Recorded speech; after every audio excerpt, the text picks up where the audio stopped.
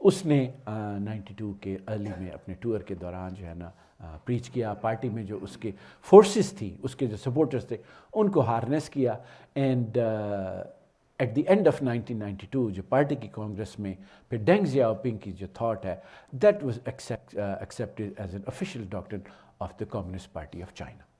اور ایک نئی جنریشن آف لیڈرز جو کہ سپورٹ کرتے تھے ڈینگ زیاؤپنگ کے آئیڈیاز کو, they were brought into the positions of power, chief among them being Jiang Zemin. اور 92 کے بعد سے پھر جو اکنامک پروگرس ہے چین کی, وہ ریزیوم ہو گئی ایٹ اے گریٹر پیس. 2001 میں Chinese economy was integrated into the world economy after the accession to the WTO. اور 2010 میں اس گروتھ کے نتیجے میں China replaced Japan as the second largest economy in the world. And in 2014, China replaced America as the largest economy in the world on a purchasing power parity basis. اور اس عرصے میں 1978 سے لے کے 2018 تک, یہ 40 سال کا عرصہ بنتا ہے, China has lifted 800 million people out of poverty. And that is the biggest reduction in poverty ever achieved by human beings. And it accounts for 2/3 of all the poverty reduction that has happened during this period in the world. Now, China has more companies in the global Fortune 500 list than the United States of America. And now China has more billionaires than the United States of America. And very soon, they'll be the largest economy on a nominal dollar basis, and probably in 2-3 decades they plan to catch up on per capita GDP basis as well. یہ جو China کی 200 سال کی ایک history ہے, 1793 میں Europeans came knocking at the door, اور آج ہم تقریباً 2023 میں 230 سال کی جو تاریخ ہے, اس میں چین نے ہر طریقے کے تجربے کی, ہر طریقے ریفارمز کی کوشش کی ہیں. سول وارز ہوئی ہیں, وہاں پہ ریولوشنز آئے ہیں, کمیونزم آیا ہے, سوشلزم ود چائنیز کیریکٹرسٹک ہے. اور اس میں پولیٹیشنز کے لیے, پالیسی میکرز کے لیے, اکانومسٹ کے لیے, اسٹیٹسمین کے لیے ہر طریقے کے لیسنز موجود ہیں تیسری دنیا کے ممالک کے لیے, ہاؤ ٹو موو فارورڈ. سب سے جو بڑا آپ کہہ لیجئے کہ اس کے اندر لیسن ہے, وہ یہ ہے کہ جدید دنیا میں جو قدیم روایات ہیں, جو قدیم آپ کے جو طرز زندگی ہے, وہ کسی طریقے سے بھی اس کا مقابلہ نہیں کر سکتا. ماضی میں آپ کی بڑی شاندار حکومت رہی ہوگی, آپ نے بہت فتوحات کی ہوں گی, آپ کا کلچر بڑا سپیریئر ہوگا, آپ کی پروڈکٹیو فورسز جو ہے نا بہت زیادہ ہوں گی, آپ کی آرٹسٹک اچیومنٹس بہت زیادہ ہوں گی. بٹ ماڈرن دنیا کے مقابلے میں they stand no comparison at all. That's why چین جو کہ 2100 سال تک وہاں پہ ایک امپیریل چائنا رہا, عظیم سویلائزیشن ہے, اس کو ایک چھوٹے سے جزیرہ نما جو کہ سب سے پہلے ماڈرن ہوا, برٹن, اس نے شکست دی. اور پھر ایک اتنا ہی جزیرہ نما ملک جاپان, جب وہ ماڈرنائز ہوا, اس نے بھی چین کو شکست دی. تو آپ جدید دنیا کا مقابلہ اپنے ماضی کی عظمت کے جتنا مرضی آپ اس کی دلیلیں دے لیے, it doesn't work. The second lesson is کہ اگر آپ جب ریفارم بھی آپ کرتے ہیں, اور آپ اگر یہ سمجھتے ہیں کہ ٹھیک ہے اب چین, مغرب ہاں اس لیے ترقی یافتہ کہ وہاں پہ مشینیں ہیں, مغرب اس لیے طاقتور ہے کہ وہاں پہ ٹینک ہیں, ہتھیار ہیں, اور ہم اپنے اندر کوئی بنیادی نوعیت کی تبدیلی نہیں آئیں گے اپنے سماج کے اندر. ہم بس وہاں سے انڈسٹری سیکھ لیں گے, وہاں سے ہتھیار امپورٹ کر لیں, مشین امپورٹ کر لیں گے اور اس کو گرافٹ کر لیں گے. تو یہ بھی جو آپ کی جو ہے نا خام خیالی ہے, چین نے یہ کر کے دیکھا ہے اور اس میں ان کو ناکامی ہوئی. You cannot graft the modern system of production on archaic system of society. You have to change the society first, only then can you harness the modern forces of production. اور یہ جو آپ modern forces of production کو horns کرتے ہیں, اس کا بھی ایک سیکوینس ہے, اور یہ سیکوینس وہی ہے جس سیکوینس کے تھرو یورپ ماڈرنائز ہوا 800 سال کے دوران, renaissance, reformation, industrial revolution and democratization. یہی سیکوینس آپ کو